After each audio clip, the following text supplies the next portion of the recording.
So here we have the Toyota Yaris hybrid automatic on a 17 plate.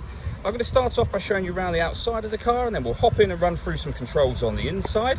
But from the outside, you can see it's a 5-door car with alloy wheels. Let's start off inside the boot and then work our way around the rest of the car from there.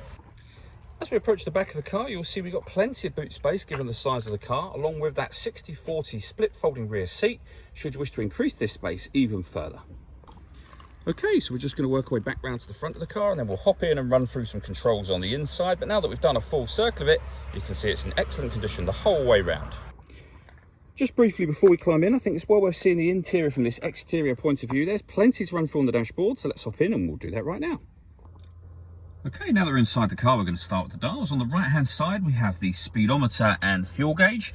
On the left-hand side, we have the gauge that will show whether the motors are charging, whether you're driving in eco mode or using the power band for the car.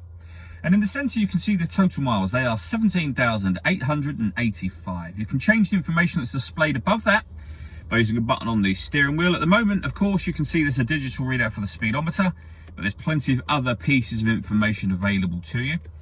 Also on the left, it's just worth pointing out that EV means that the vehicle is currently in its electric mode, and ready is just indicating that the car is technically running.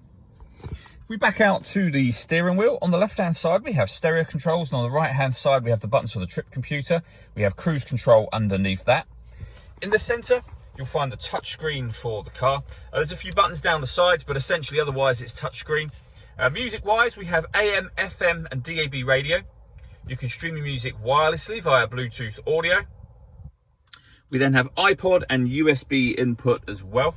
If I pop the car into reverse, you'll see that we've got a full colour reversing camera with guidelines showing you what direction the car is headed in relation to the image that you see being shown on the screen. To set up your phone, hit this button, and then of course you'd hit yes. We'll hit no at this point in time. Working our way down, we have the dual zone climate control, so you can adjust the passenger and driver temperatures, the fan speed up and down. You can determine what direction you like the air to be distributed in within the car. When you're happy with those settings, this button turns the air conditioning off and on again, or hit auto and the car will now maintain the temperatures you've asked for by taking control of the fan speed and the direction of the air, and it will maintain those two temperatures. To override that, simply readjust the fans and then put it back on whatever setting you want it on here as well.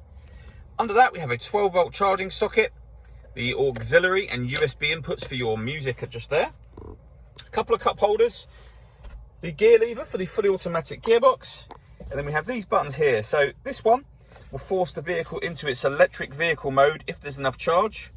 That will put the car into eco mode, and this one will turn on or off the traction control. All that leaves me to say is thank you for taking the time to watch this video. If you'd like to come and see the car in person and have a test drive, please feel free to call any of our MJA sites. We'd love to hear from you soon.